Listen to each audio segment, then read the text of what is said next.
Sonko mi ngi ci oto président ci oto président lañ ko sànni gis nga ci oto président lañ ko sànni gis nga ci oto président fu mu nekk baaxul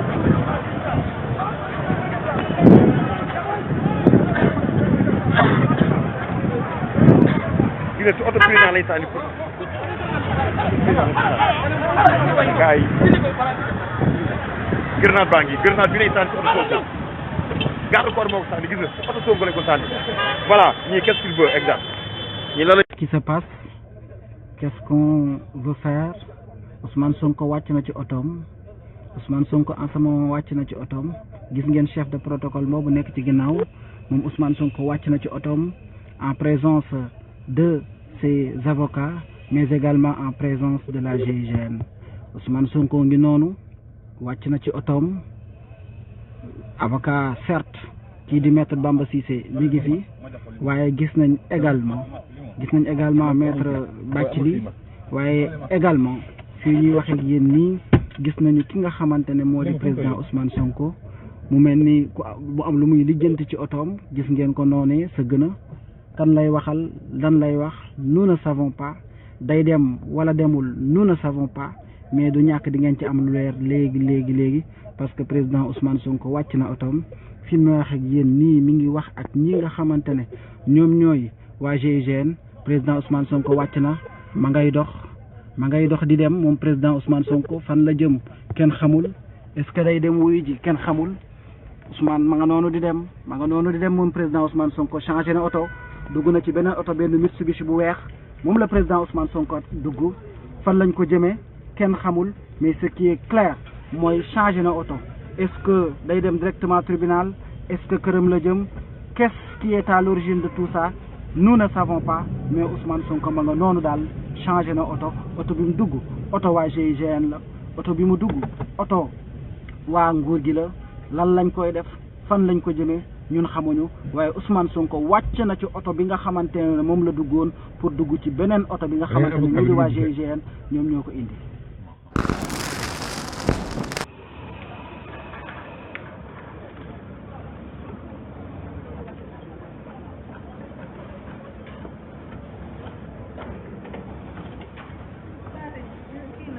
C'est bon, j'ai pu avoir un chargeur.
Et voilà ce que nous vivons avec ma famille.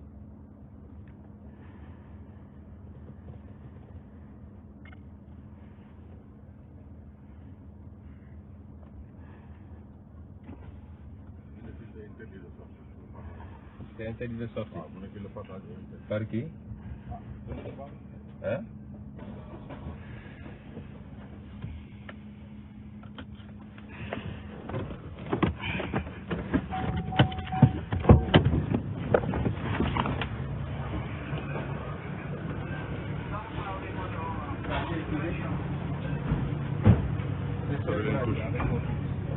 Les gens désarmés, vous êtes très courageux. Avec notre fusil, vous tentez de tirer sur le véhicule. Ça, c'est pas du courage. C'est pas ça le courage. On ne vous a pas formé pour ça. On ne vous a pas formé pour tirer sur le véhicule si vite. désarmé. C'est ça la police de Macky Sall, c'est du banditisme d'État. On peut vous considérer comme des nervis, mais pas des policiers.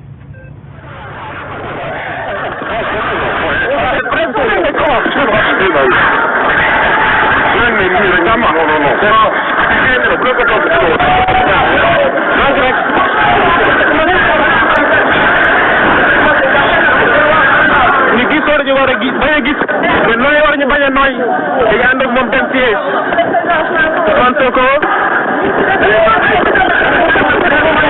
ñu ngi door ba tey ay grenade lacrymogène suñu kaw ma ñëwee si ginnaaw attention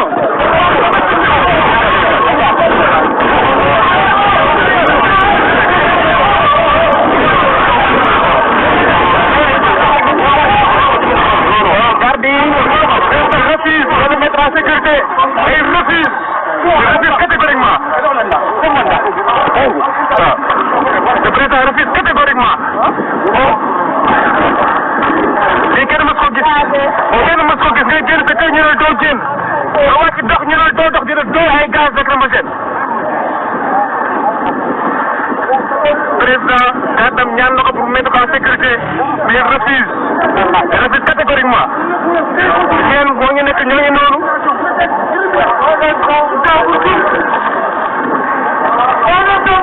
lii su nekkul tentative d'assassinat wax lañ ma lan la lan ndax dañoo bëgg a rey président Ousmane Sonko dañ ko bëgg a rey nañ ñu wax waaw di ngeen ko bàyyee quitte à marcher sur nos cadavres waaw le président refuse dit jamais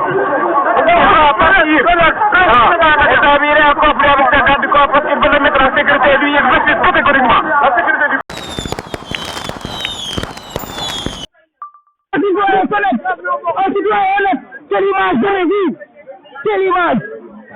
Vous pouvez escorter mon véhicule jusqu'à chez moi. Je ne sortirai pas de mon véhicule pour entrer dans un autre véhicule. Si, sauf...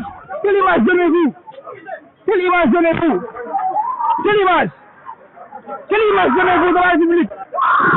Quelle image? Je suis en état d'arrestation. Voilà.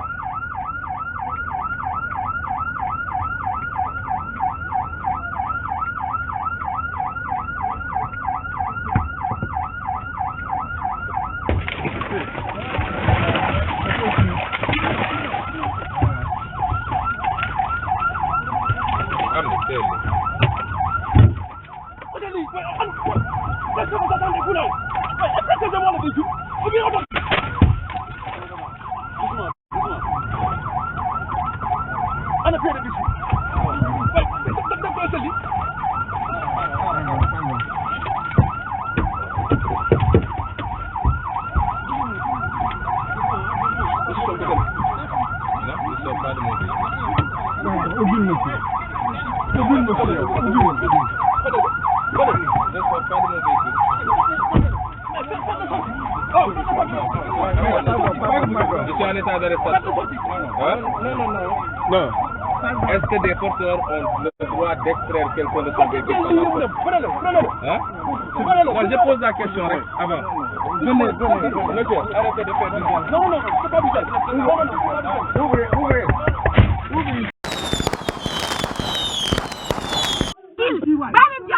Non, on va rentrer. Verrouillez les oto yi. Verrouillez leen oto yi.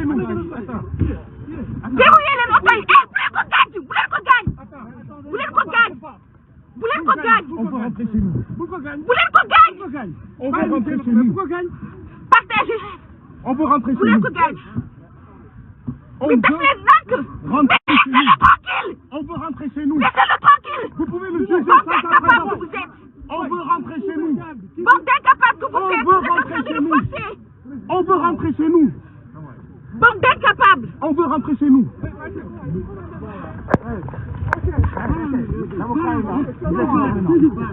Voilà, l'avocat est là. L'avocat est là. Bali Yérim. L'avocat est là. L'avocat est là.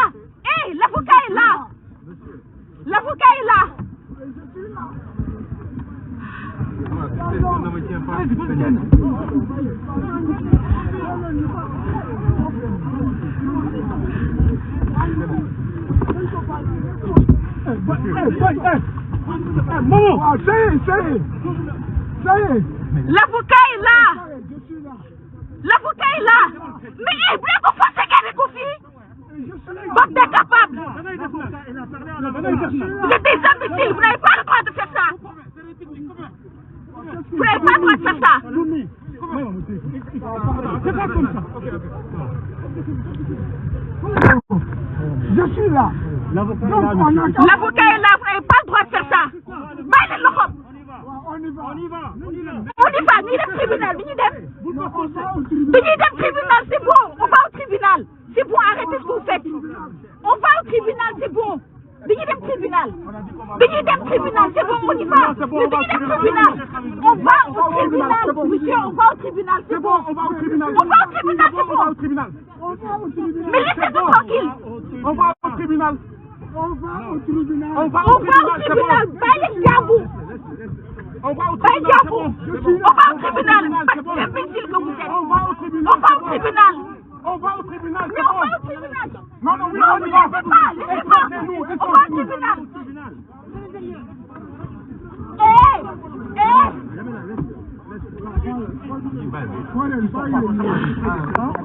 On va au tribunal, escortez-nous. On va au tribunal, escortez-nous. On va au tribunal. Attendez. Regarde derrière.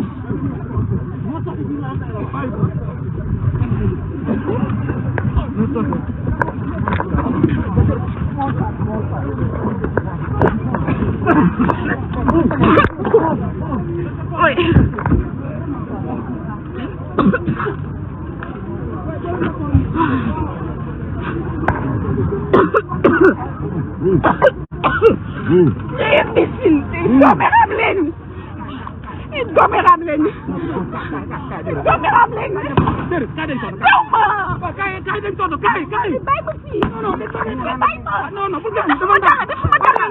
defuma dara de gaañuwuma. Bàyyi ma. Bàyyi ma. Ani prévu. Hey, gardez-moi ces gens-là. Allez. Hey.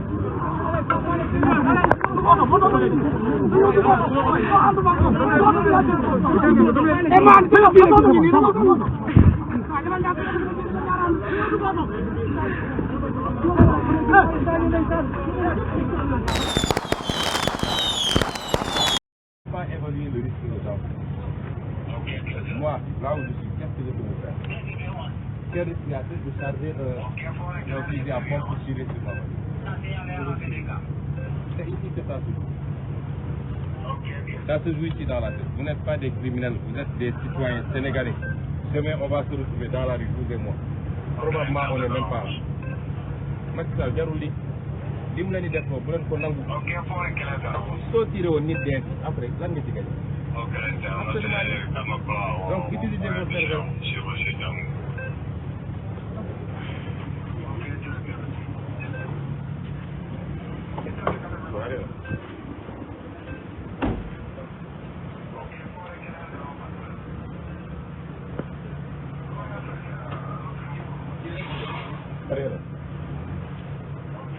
Donc voilà, il est interdit de sortir de chez lui.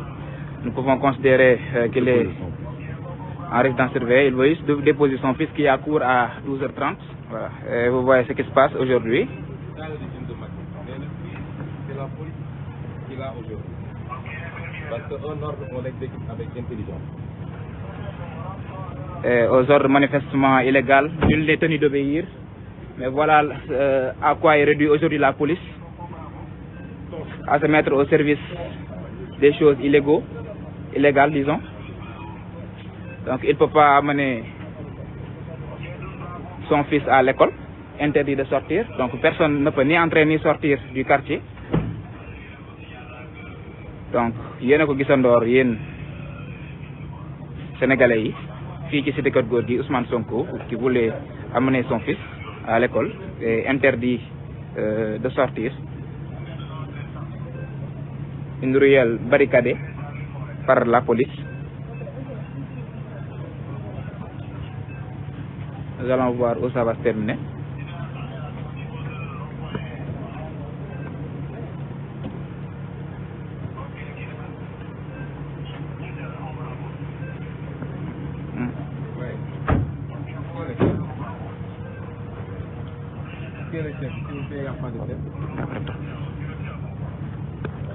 Donc il est en train de demander qui est le chef qui donne des ordres ici.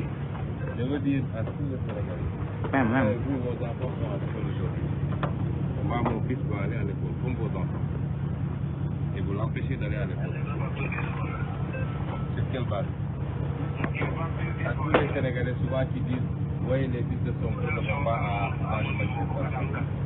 Hier, des policiers ont photographié ici 20 fils Google ko ci TikTok pour dire que les fils de Sonko ne vont pas. Ça, c'est pas de la police. On expose ma famille. Et c'est pas méchant, parce que moi, ma famille, elle a fait le choix comme moi. Je dis à tous les Sénégalais, ce que ma famille vit, amul benn famille bu koy vivre. Ñu ngi leen di saaga, ñu ngi leen di dóor, ñu ngi leen di tere dem jàngi. Mon épouse a eu du mal à sortir ce matin pour aller au travail. Donc, quand les gens parlent de sacrifice, il n'y a pas de famille qui subit plus de sacrifices au Sénégal que la famille de Sonko. Et aujourd'hui, vous tous seeni doom ñu ngi école di jàng. Macky Sall doomam lekk na xaalis réew mi ba tool ni mu toll mi ngi wër di dox soxla. Mais vous, on vous dit le fils de Sonko ne doit pas aller à l'école. Donc fan ngeen ko def. Donc vous avez vu par vous-même son fils interdit d'aller à l'école, son père interdit de le ramener à l'école, résidence surveillée illégale, illégitime.